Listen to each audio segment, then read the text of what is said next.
Amazing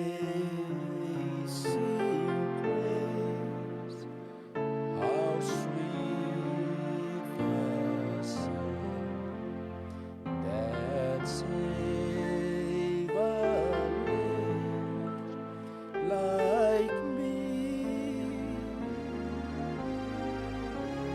I was lost, but now I am found. I was blind, but now I see.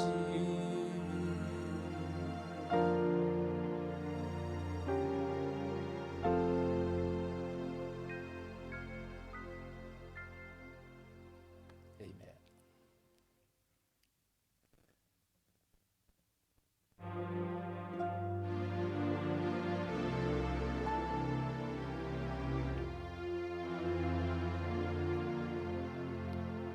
Praise God, praise God, praise God, praise God, praise God, praise God, praise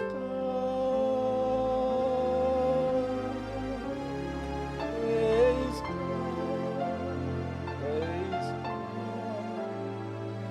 praise God, praise God. Praise God, praise God.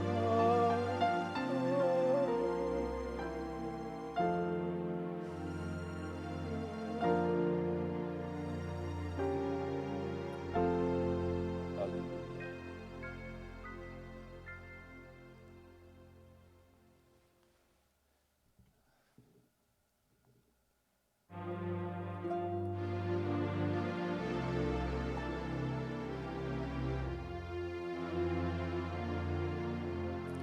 Ia e whawhiloai ma whatalo whatu le nei tai ao matangofie i le alofa ma le anga le nei o le atua ia fia fo i loto le nei tai ao ia ua maua le nei avanoa tātou tito e wheloai ai fo i lunga o le nei Polokalame o le ngaluenga o le leleiga mo tagata uma. Wa mai lau fo lau mai nei fo i vai tau o soi fuanga. Wa mai fo i lau tau a Faaleagaga. To fieni fita fita sa mali liu le tau o nei vai asu. Ya. Pa fia fo i ona e tau la vea nei tau. Ya olo i tau malava mea uma ai fa fitai i le atua. Ia o lea fo i ua maua le nei avanoa tātou tito e wheilo ai ai. Ia au alava fo i le whaupoponga o le tātou Polokalame masani le atua. Ti ia e o mātou loto ia te oe i le nei tai au fo. Le nei tai au mātango fie o se aso fo i e whaupopo i aso lo mātou wola. Ua tuana ia tu fo i nisi o whaasoa ma Polokalame o le nei aso. Tauina ai lau e kalesia ma le tino Kristo. Tai o mai nei taimi patino i fo i le nei au o nanga tama. Ala au ai ma le whaaloalo ma le loto mawalalo anganga pa ia fesoso ani mai le tauino le nei taua Faaleagaga. Wha au penga ina lau whanau. Wha loto tele ina le au taua le atua. Na ia mātou tu la i pea ma le whatua tua ma le tali tonu ma le mautinoa. Olo so i fua lava oe le atua manu malo. Anga le lei mai soso ani mai le amatanga o le nei Polokalame se i o oilo na whai uina. Sau fo i mea uma ma masini le toto le te mai mamoi. Whamanuia fo i isi o matou watunu pele o Samoa i fuafuanga o le nei asu. Tiu te mawhaiva. Ngata fo i leo le tapua inga malu na i o matou ta mama tina matutua i maota malamu. Au na te tofi ta maa. Lo lato tau manuo ma wala awina le tala le lei. I le aso ma le aso. Ia au wha manu yanga tama. Whaamuia I alo ma whanau o Samoa. So se tiute ma so se whaiva. Whaamuia ina ia mātou whanau a onga tama. Ia tū mau atu e vi inga ia tiko he. Whaamuia te itai o se mātou o tunu. Mai se la mātou whainga mālo. Tu atu lava mea umai ate oe le atua e pule ao ao I lunga malalo nei. Whai alo fina ngalo. Ai aua maso mātou loto. Whau mai le mea whainga luenga ua nao se au auna ta mai le nei tai au. A o lo fina ngalo ia whaia le ata mai. O lo swafa Yesu. Amen. Amazing grace, how sweet the sound that saved a wretch like me. I once was lost, but now I'm found. I was blind, but now I see. Oh, praise the Lord. Thank you, Jesus. Ya, ia le atua. Whaua wino le tatou Polokalame ma le autu, the spiritual warfare and the power of God's word. Ya, laua e mai tauane le tatou autu o lo wha autu ina le nei aso. Ia ua pārwhanga, wina a pārorwhanga. Ia lo wina ua a mata o na lawe dea futa. Ua, iai foi manuanga le taua, ia ma whapena foi ona, iai se au e manu malo, ia le atua, ia pei foi ona, tau whai atu na mai aso e, le tatou tusi sa, tau tuina atu lunga ia, sa atu whai tauina ia ona ua, uma le tatou tai. Ia o lea la wha ua wina le tatou tusi I le nei tai au, ai, sa toe sa ilia fo ini na iata sa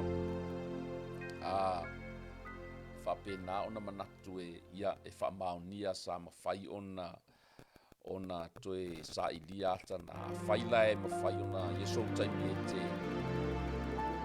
o le mea lea na tupo I South America e na lato whai ai ia whainga ia I suafa o lea li ima lato whaatino I naini ngai oinga whaake mongi ai muri ane ona iai leo se mafui e o se lolonga vaina na tupu ai. Ia ma a oa ina I fo I o lato mawhauwhau le leo la lia le atua. Taua fo le nao lo tato whaia nei, ia sa tato talanoa le nawa iaso. Whawhewhea ona e iloa ina te moni. Whawhewhea ona e iloa ina. Pei lava o le tala le apostolo tātou te le o tau mani tagata. Ai mo meo anganga I le tino. Ai pe o le ngalue mai tua o tangata ola iai o e mao. O inae mawhai o ngā tātou identify nai. Ia, a tono o tātou Polokalame luma ona lela a whaau tātou Polokalame mai vai ason te ne whaitau ina o tātou tusi. Ai sa a watu ai ni wa ainga e mawhai ai ona tātou loa ina o le ti a polo laenga lue mai tu. Lea nganga le nā, lea tātou te tau mawhai e matuati nei, tuli ese, ma whaalea o ngā ina, a ngā ngaluenga, leanga ma ngā ngaluenga, Faaleagaga. E mawhai o nā tangia mai I se tūlanga whaamaua lunga, se tūlanga fia pule tu, langa fia sili ma le whaamaua lunga. I se tangata I manao e control, e manao e pūlea whaamanos, se nuu ma se atu. E mawhai ona e waaia, I te tangata e whapena ona ino e no nofo whaatasi, e whaamaua lunga, e lē mafai ona sau I lalo e na te talia se fautuanga po o se tala fo'i e whapena ona avatu I o le tangata e manatu lava ia na o ia e sidi ino e vaai maua lalo I tangata ai mai se nei tangata le taua loa ma nei tangata matitiwa e fai fo'i ona tangia mai le tangata ua fai mana vai su le pepelo ua fai mana vai su le fai au mea le aka pe o winga ali mai na e mawhai e ona e iloa ina o le ti a polo le mea lai ngā lue mai tua ai se a langa foi o le whaatau winga le nao lana misiona ina ia ngā oi oe ia fasi ai oe ma wha umati ai I Taua o le nei tai au ia o le tusi lea sa whapena ona manatu e whaitau winga le vai aso na te nei ona o se tasi foi o tupu e matau tia fo'i le nei ngafa po le nei a I ngā tupu le suafa lea po le ingoa lea o he rota lea fo'i le taimi na whanau mai ei le mesia na ono pena liali mai ei fo'i I le tupu lea o he rota po le whaitau langa lea po le alawa le taunga sa tau ai lea fo'i na ia nau ina ia fasio tia Yesu le taimi na whaola na whanau mai ei Yesu lea na o ina ia fasio tia o mai pepe I le vao le tausanga lea le tasima le lua tausanga le taimi fato a whanau mai ai Yesu lea fu ina aliali mai le ingoa lea he rota I le fasio tia o Ioane le papatiso ia le fu o mai le taimi o le ekalesia lea fu o ngongo mai ai le he rota lea Akeripa o lea fu e fōlinga mai fo'i o lana matafa yoi fo'i lea o le sawa ina o le kalesia ia le tai au whapena ona anga leile tua ma fsosoani mai o le tatou tusi lea e whapena ona whaautu i le tatou Polokalame le nei tai au ia o le ngaluenga o lona mataupu e sifuru malua ia lea la atu ina atu unga le tatou tusi whaitau ngaluenga o lona mataupu e suma le lua whaitauina mai pe le amatanga na e whaurutala o le sauanga o he rota I le ekalesia o sauanga ale nei tupu o he rota I le ekalesia ona po ia na pupu e ai le tupu o he rota nisi o le ekalesia ina ia whasawa iai wana fasioti fo ia Iakopo le uso Ioane I le pelu pe ona whai atu na e whaautuina ua pāle whanga po ua tau le tau le taua la lea o le atatou whaitau dei se tupu whasawa ma le lea lofa I le ekalesia po le tino kerisa wana fasioti fo ia Iakopo le uso Ioane I le pelu ua iloa fo ia ua fia ai utaia ona wha so solo ai lea ona pue ia Petelu lava ai take lava I tangata lea ia tai po ia tai o le ekalesia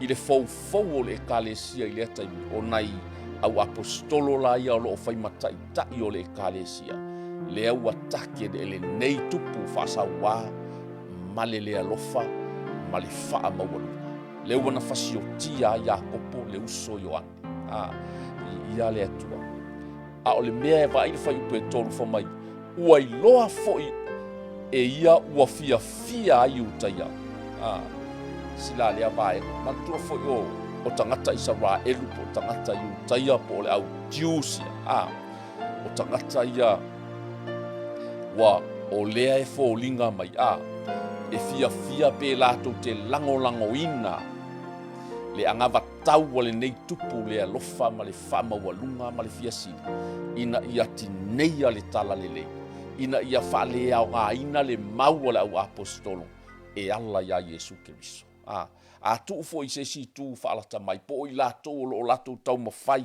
e momoli le upu a le atua o lo iai le ami o tonu a le atua a lea lai fōlinga mai e tau solo mua fo I tangata lotu I utaia lo lato sapo pe lato te lango ina le nei tupu sa wā po le nei taʻitaʻi sa wā le alofa ma le whaamaualuga ina ia matua tao mia le galuega le au apostolo le galuega taʻitaʻi o le ekalesia i le taimi o le ekalesia i ia le atua famai ua puʻe iā te ia puʻe iā petelu ona tuu ai lea i le fale puipui ma tuuina atu i tagata tau e taʻitoʻafā i vasenga e fā e leoleo iā te ia ua manatu ia e taʻitaʻi ane iā te ia i le nuu pe a mavae le paseka ia ua e faafofoga mai la i le taua le ua tau le taua faaleagaga le ua tau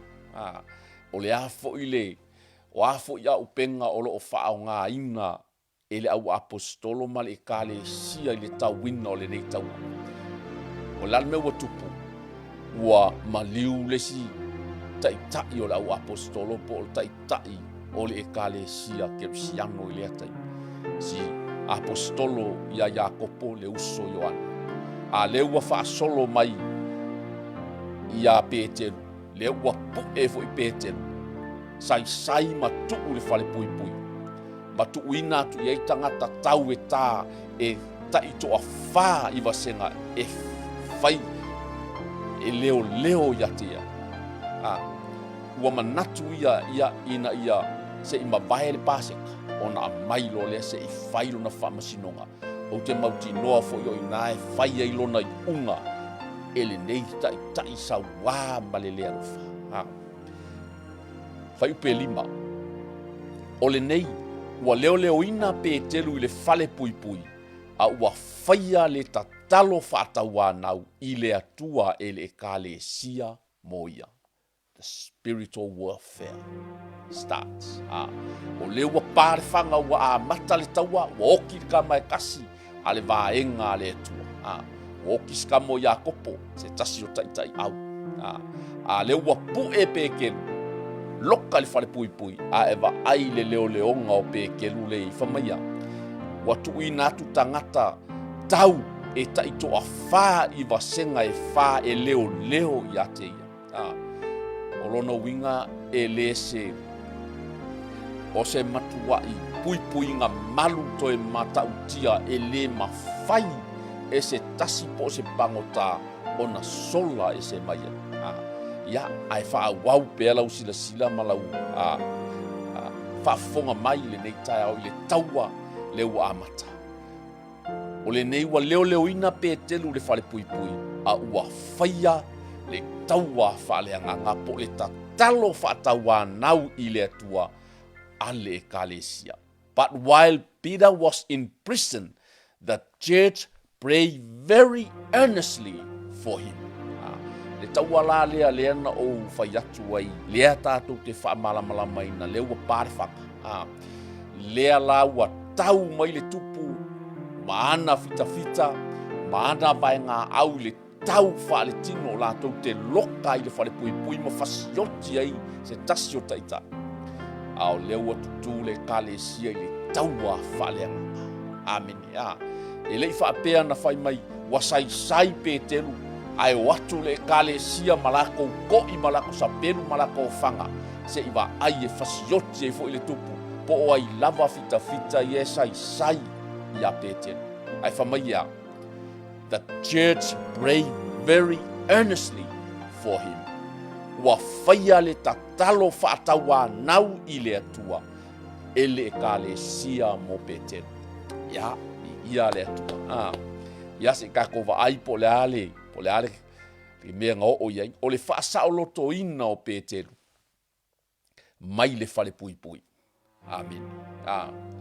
Ua o ina a tai o he rota i ate ia i whafo. O lea lava pōna moe ai pētelu i le vāo tangata tau e to alua. O iso, lo winga e moe skamo pēkelu a e fita i. Ua nono atia o ia i maia ua mea e lua. O leo fo'i i luma o le whaitotoa. Ua leo i la tau i le fale puipui. E lua fika iai kupongo le poku le lokai. E leise mea koe leo e kongo wa o lae loka I filifini. Le tala le tuspa ia e loka I filifini. Ai koe kuku ai maisi leo e ko olua I ko kongu lava o le mea le iai pete. Ai luma I fai totoa ua mea. Olo o I luma. Olo o iai fo isi leo.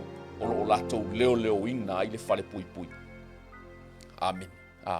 Ia whaalongo la I le taua le ua tau.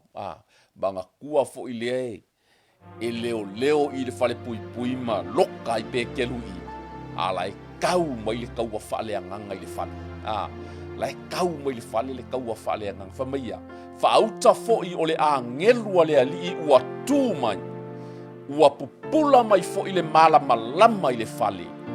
Ua na tāia pe telu I lona I tū. Ma fafangu ia te ia ua whapea I nā tū ia I lunga. Ia vave. Ona pau ui fo lea o maia ua mea nai ona lima. Amen. Ia lea tu. Le kaua whaaleagaga lea tātou te tala noa ia. Le ai ma se taua whaalitino. Le ai se au penga whaalitino o whaongaina. Aia, na o le tui mai lava e le au uso kerisiano po le kalesia I le tatalo. Aia mingoi mai le langi. Longa winga lai ka kalo aku au whapel kala le atua. Oso. Wala au yanga angelu. Respond au wala au mai la ro. Wawo ifa mai tala a mata. So se mea. E fusi ai lalo nei. Fusi ai lunga. So se mea e tatala ina I lalo nei. E tatala ina le lunga. Watu inatu ia te oe le pule. Ma le mana e te soli ai ngata ma akarama. Ma le malosi mo le fili. O le malosi le o le fili le nga lue I tua o le tupu lea lofa. Wha maua lunga ma le fiasili. Mana tua fo I o fōringa wa aia nā o le fili le ntatu tala noa le vai ason te nei. Wha fea ona e loa ngā luenga le tiapo lea tonu ai ngā lue I tua. O lesi mea malosi an tala noa mai ele tatu Polokalame le vai ason te nei. So o se tangata I te e atu I le upua le atua po le fina ngalo le atua o le fōvali le nā I le atua. Lea tonu ala ngā lue I tua o le tupu lea o he rota a kerupa. Lea lai ngā lue mai tua. O loa le kalesia I au penga o le taua whaaleagaga o le tatalo whaataua nau I le atua. Whaalongo lo le langi.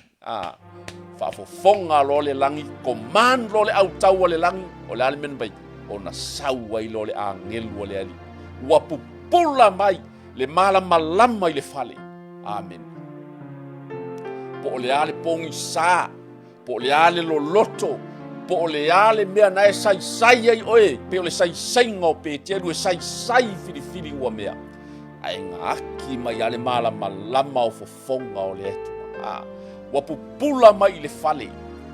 Ua na tā ia pe te alu I lona I tu. Wa fafangu ia te ia ua whapina tu ia I lunga. I nā vave. Ona pau ui fo lea o maia ua mea nai ona lima. Amen. Amen.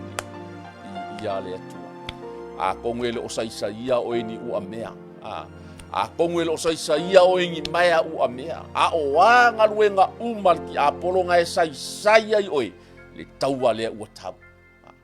Le fanga lea ua pā. Wafo ini mea sa ele fia ai. Ma e tilo tuai o sai. Penga luel ti a polo I Samoa. Le taua lea ua pā. Le fanga lea ua pā. O lea, ua mingoi mai le langi. Ua mingoi mai le langi, ua mingoi mai au o le langi. Ua whaaloko kele inga au nā le atua. Whaia lea mi o tonu a le atua. Ko e fo I le akungu. Di ia le atua, o le kaua ua pā. Whamainga o ngā saua le angelu, pe kelu, ngofo I lunga. Ku I lunga. E kua ku I lunga e pa uu I lalo filifiti. O le fesiri, o fea fika ia e ko o luanga kukui kukongu. O fea la iai fika, o longa winga nga kaia ele malama le akarianga. I ia le atua. Wa fai atu le angelu ia te ia. Fusi ia yo ofu. Ma faa maui fo se vai. Faa peatu. Ua faa pea foi o na faia e ia.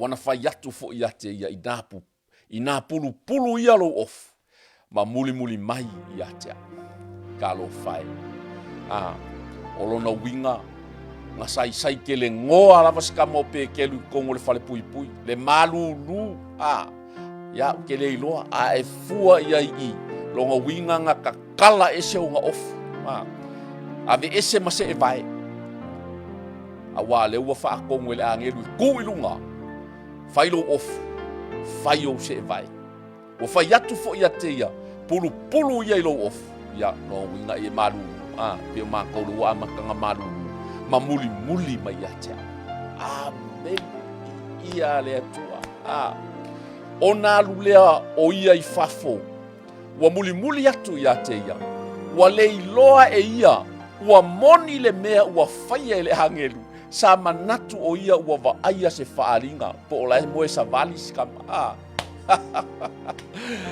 ia le atua le makaukia o le atua ma le taua faaleanga faia e te tau faale tino le go fa ko i aua ke kau faale kingo ki nga inga o le kaua lea e kau kuli vai e kau le kakalo e kau le vala au i le atua e o le mana ma le pule le fa mai ka mi ka salamo e le ku ia lo vai e awinga mai angelu e si ia ke oi le al mele ku what happened kongu ai saua le angelu fafangu ilunga le au na filifilia le atua kulunga failo ofu se vai pulu muli mai ka ia le atua yo le ala ke i vale as kamo pe ke luma muli fa pe nga yo sanga mi e mo ia le me hari e ku sometimes e ke le iloa o nga wa apaku le atua ya oi e ke le iloa fo markala ayo angi le makangi ile mea e loko ye e ke le iloa o fe me sa wai fa pe nga marka ngaka haleluya fa pe ngale ngaluenga le akua le ngaluenga le nganga pa ia ya ke e ke le iloa po fe le mea sa wai ia le atua fa mai ua mavai ya le la o mai le sile o leonga le ua mavai itua ya te ila ua le muai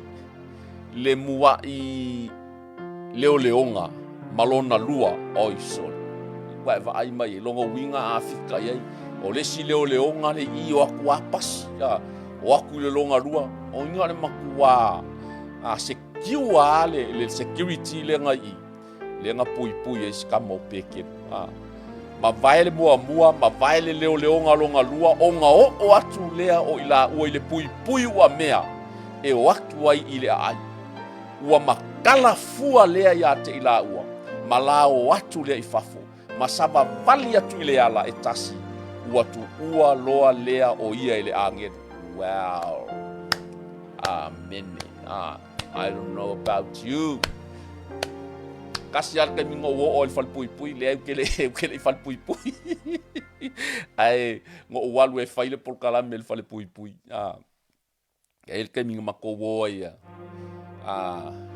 al kausanga lea I think o le lua fe ma le lima le lua fe ma le ongo ina o sauni o te aru Amerika Samoa o te ngalue ai na fatonu ina ia ue el fatonu ya o le YFC ya isa ya la metal taimina pe mo fai ono o walue o te la unga fal pui o te le avel mako outreach team na fal pui sa o walu la ya lo fam tala ngol fal pui le o kele i va ai i pa fa pe paule keiti mo va ai na le pale i luma tonu ai wa malu pui a pango tai le fal pui fou le te fa longo le wa fai ai i tanu malala lo tala noa tu kafa ingaka ai fa mai na ua pasi le leonga mua pasi le lona lua ai kau mai le gate le ole pa u amea ona la o atu lea fa mai ya ua ona o lea o ila ua ile pui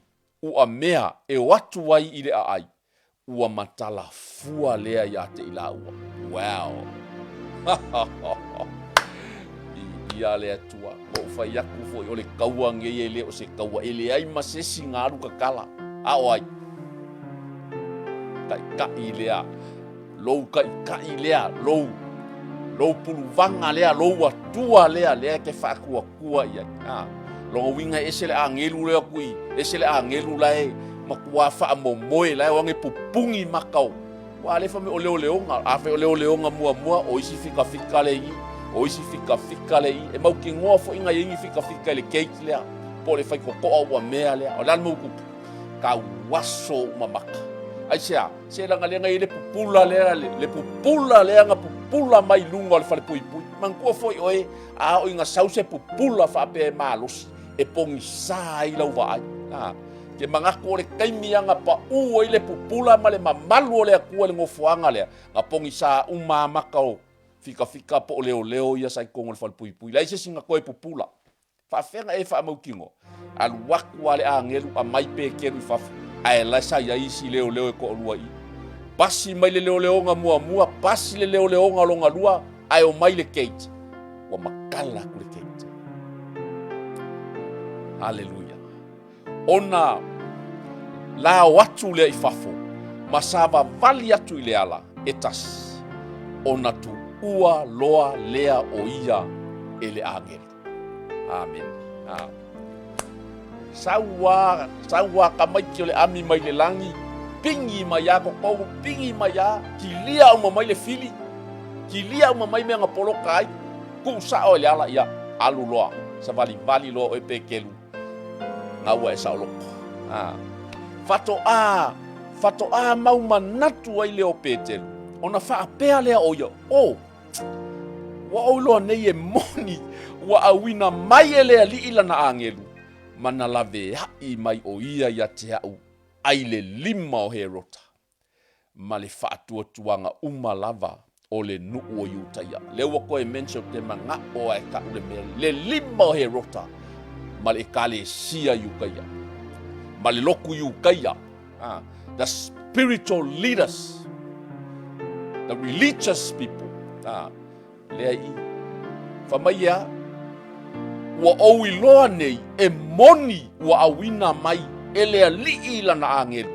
Mana lave hai mai a te au ai le 5 o e rota. Ma le whaatuatuanga lava o le nuu po tangata iutaia. Amen. O le wheau lea na mai nei e lea tu le tai au te mana o e tau ia te oi. So se tangata whaamaua lunga fia pule fia sili na te musu e whaia le ami o tonu. Sa uni lo i unga e whaia oi. Sa uni le whaamasinonga le atua ia te oi. Pea ele salamo. Ai mai se foi, tasi lea whiau na amai o te tau ia te oi. Va ai po o oe o se tangata lotu. Pena o oe o se tangata lotu, mapo lotu. Ai te musu e whaia le ami o tonu a le atua. Te whautuanga fo i lea mo le kale sia ma le tino ke riso. Siaki oe, pena o oe o se tangata na e alu le lotu. Ai te musu e whaia ma whaali le ami o tonu a le atua. I ia le atua. Whamai, ua mawhau ai o ia. O na halu lea i le fale o Maria le tina Ioane. Ua ingoa ia Mareko. E toa tele sa whaapoto ai. Ma lato ta talo. Ia le atua. Si le unity le i le tino ke riso. A whai o tā ua lea sa o whai atu le vai ason te anei.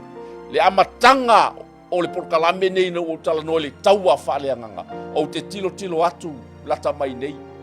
Laua koe kiki ao o le lua whetangata na mai moa ai. I don't know no fat o te leiloa pe nga o se minguke pe nga o se konge. Ai a lava se to se fulu po se to sulu 5 e tu whaatasi le nei taua. E whaafonga le langi. E whaafofonga le langi.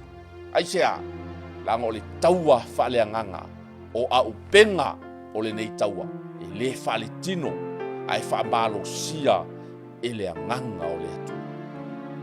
Vi ia le atu. O le alimea le whamaia e o atu.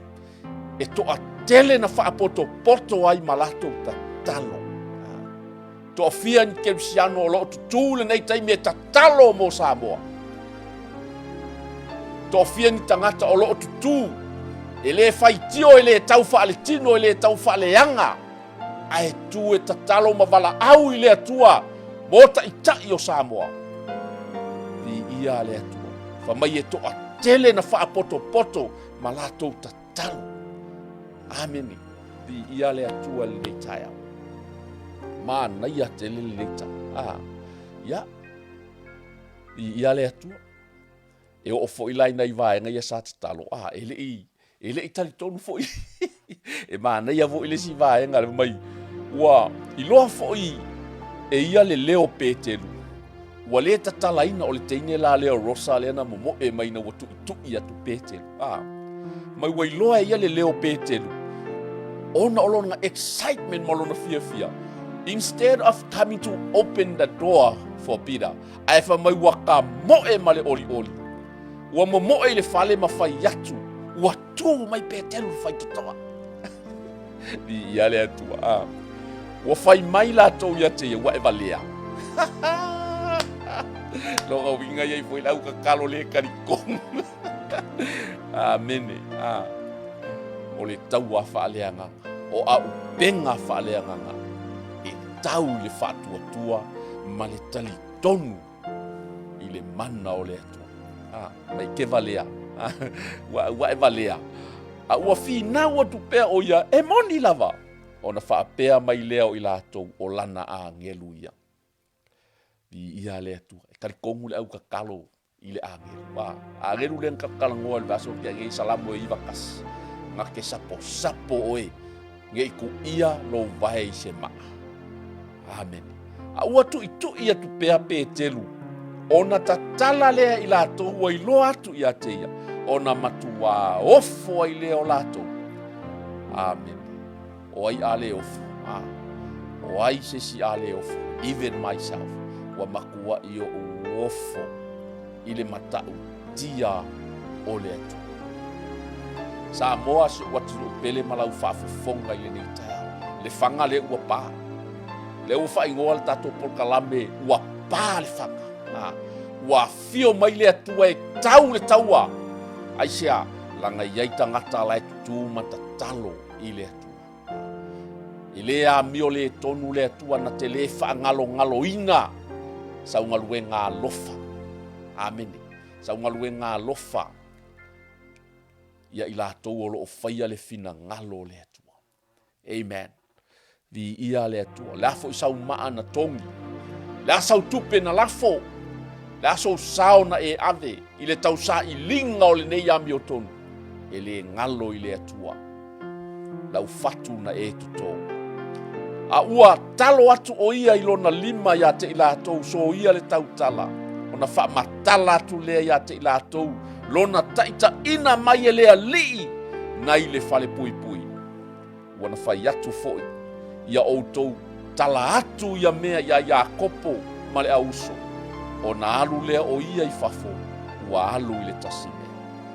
Uao.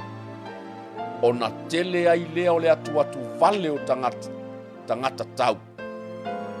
Pena wha pe fea pe te.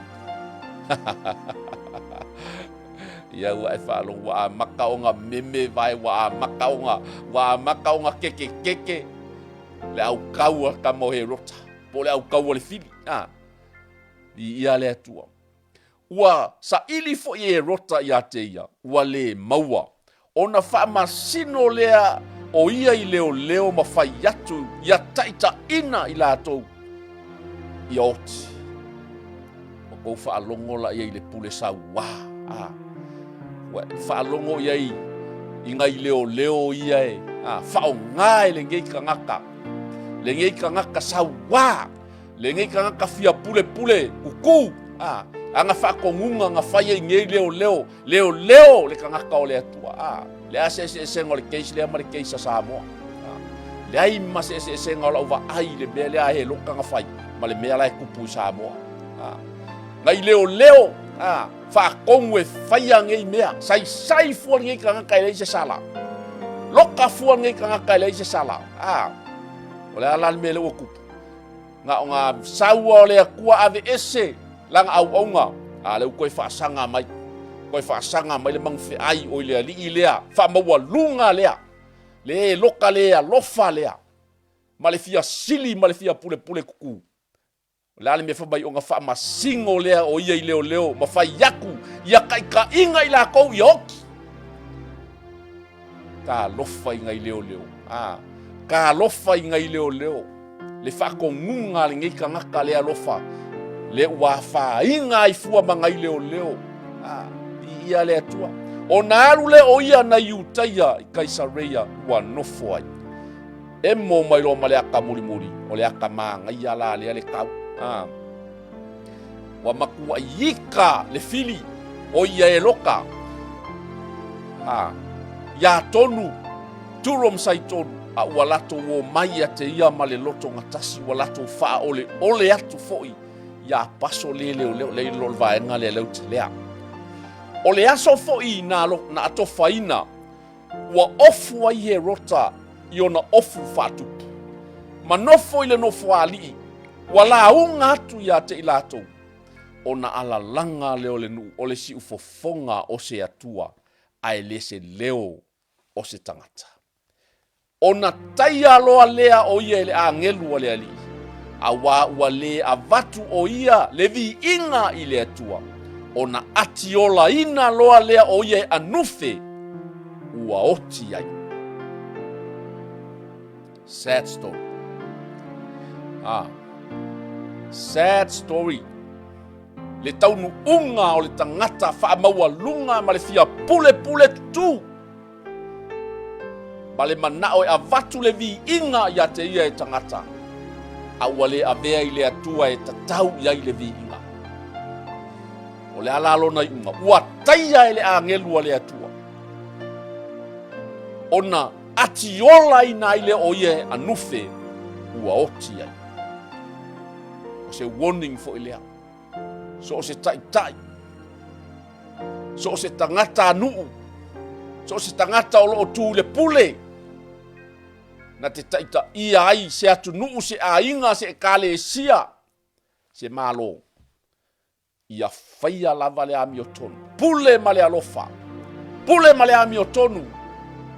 Ia hava ma ave le vi inga I le atua. Awane e whaoa le vi inga e tatau I le atua.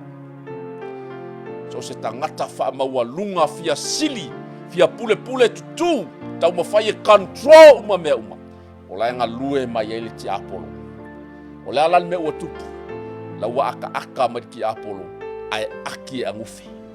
La ua li matamoe masola ti Apollo, ai aki yola e angufi.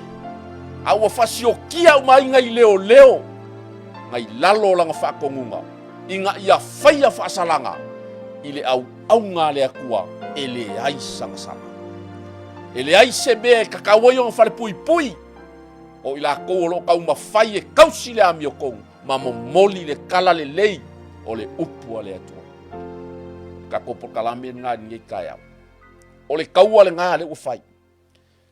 Lua sumal wha, ua tupu le afio ngā le atua, ma ua wha telei. Meanwhile, the word of God continued to spread, and there were many new believers. Ele o maua le il fa Samoa le o faitawina il fa Britania. The word of God continued to spread, and there were many new believers. Ia le atua. Tali tonu e avea ia mea e tutupu. Maaliali mai ai. Ma tutupu mai si o tātou atunu. Sei o la mata tau ai tangata.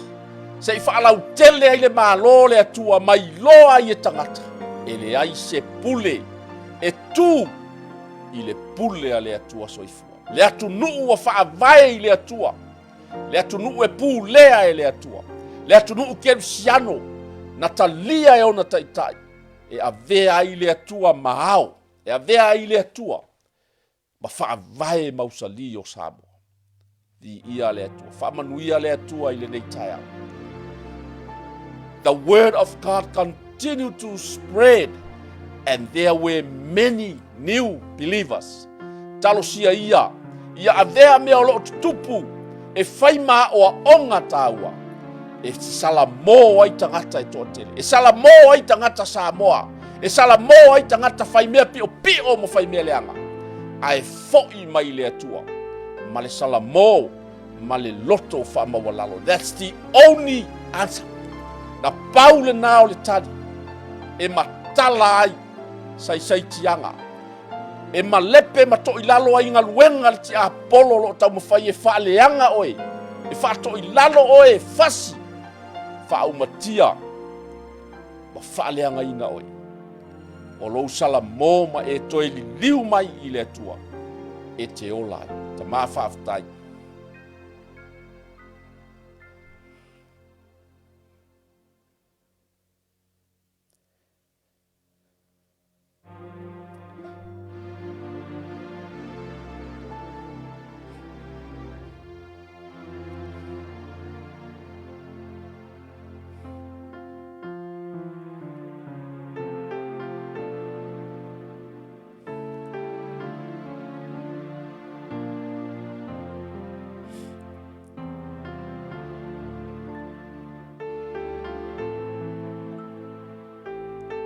Taita mai lau upu le nei taia.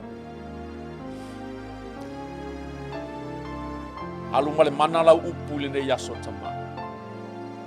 Tō fasi le taua Faaleagaga tama. Ia manu malo ina ni a nganga se tele molo malo. A fai o le te whaalongolongo mai le nei taia. A e fai o e langona mai le leo le Polokalame o le leleiga mo tangata umai le nei taia. Lai se tali na o le atua. Na e muli mai le ai upu o le nei tatalo. Le atua le tama. Wa au whaalongo I lau upu I le nei taia. Wa au langona ma au manatu ai. Wa au lava o le tangata angasana. Wha mole, wha maa ngalo mai I atea. I tali tonu ma whatua tua I lo maliu. Malau toto na malingi lunga le sātauru. O te mama ngalo ai. Te tali tonu ma whatua tua na toe whatuina oi le mana o le atua. Tuina atu lo wola mo o e tama. O te talia ina oe a vea maali I ma whaola I lo wolanga. E a mata I le tae ao le nei. Se iau o. Ina e toe a fio mai. Whaafetai wa au whaola ina I lo wa lofa tunua. O na le suafa o Yesu. Amen.